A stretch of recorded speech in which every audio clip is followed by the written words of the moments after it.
Apúntate bien esta receta porque la próxima semana esta misma receta la haremos en el horno.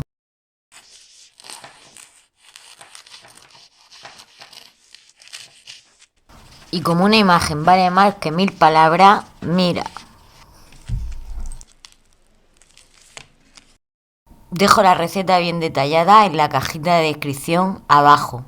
No olvides suscribirte para ver la próxima semana esta misma receta en el horno. Y decir que me ha sorprendido el sabor que tiene diferente al de la panificadora. Parece un pan muchísimo más casero, mi panificadora es buena, pero tengo que decir que la sartén ha ganado este pulso. En el agua templada, para no fallar, siempre es mejor que la dejes un poquito más fría si estás dudoso si es la temperatura correcta. En la descripción me extiendo más en este tema, así que ya sabes, pásate y échale un vistazo. Yo en casa ahora mismo tengo una temperatura de 13 grados. Esto importa a la hora de la fermentación de las masas. Así que ya sabes, si en tu casa hace mucho más frío, ponla en el sol de la ventana, cerca de una estufa, chimenea. Busca alguna solución para que tu masa llegue a una temperatura óptima. Para manipular la levadura siempre plástico o metal. Ahora reservaremos esta levadura para utilizarla al final en la masa que vamos a elaborar. Impregnaremos el cazo o sartén donde lo vayamos a cocinar en aceite para que no se nos pegue la masa y nos quede un estupendo pan. Es importante que prepares primero los utensilios para cuando tengas la masa lista vaya directa al utensilio y no rompas el proceso de fermentación. En las masas sin gluten siempre empezaremos por los líquidos, bueno, y en el resto de las masas también. El agua templada, como he dicho antes, más vale que te pases de fría que no te pases de caliente. Y ahora veréis lo curioso que es porque la primera parte del amasado la vamos a hacer con un tenedor. El tenedor es un recurso estupendo cuando no tienes amasadora porque todo el mundo tiene un tenedor en casa y hay que utilizarlo.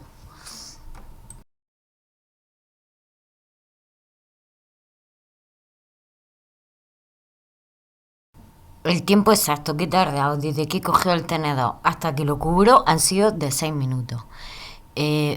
Lo único que he hecho es integrar bien los ingredientes. Si tú tienes que tardar un par de minutos más porque era un poquito más lento, los tardas.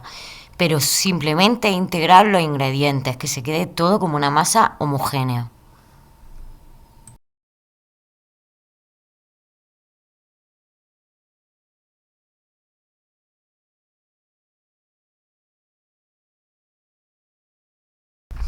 A la hora de cubrirlo es importante que no le entre ni una gota de aire. Si no tienes papel filling, puedes utilizar un tupper o algo que tú sepas que es hermético, que no le entre nada de aire.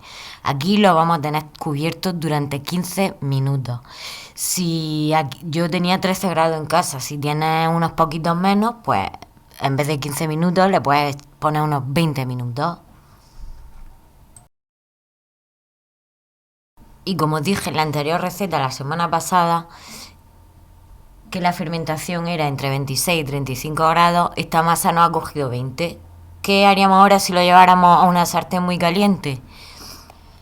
Pues que romperíamos el proceso de fermentación. Por eso te aconsejo que de todos los fuegos que tengas, el más pequeño lo pongas al mínimo para cocinar este pan. El más pequeño tardará en calentarse, pero hará que la fermentación vaya lenta y te queda un resultado óptimo. Le daremos este segundo amasado de 1 minuto para quitarle el aire a la masa. Como ves, ya la podemos tocar sin que se nos impregnen los dedos. Y ahora ya sí la partiremos en dos para dividirlo en 2 sartenes porque hemos utilizado medio kilo de harina y es un pan bastante grande.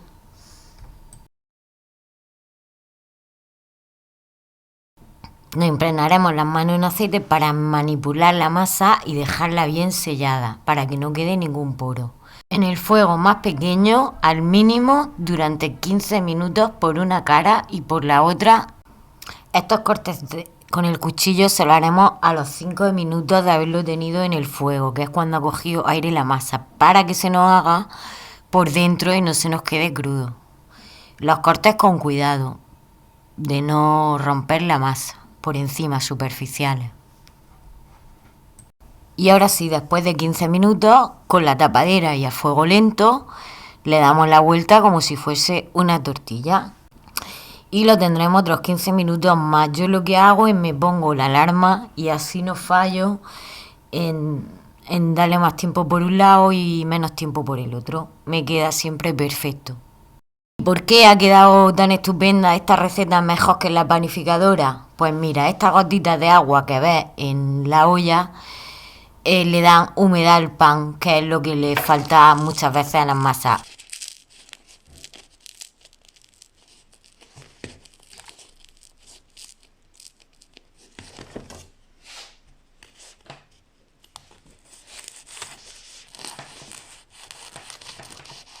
La próxima semana esta misma receta en el horno. Suscríbete y no te la pierdas. Nuevos consejos sobre el pan sin gluten. ¡Felices horneados! Nos vemos en la próxima receta.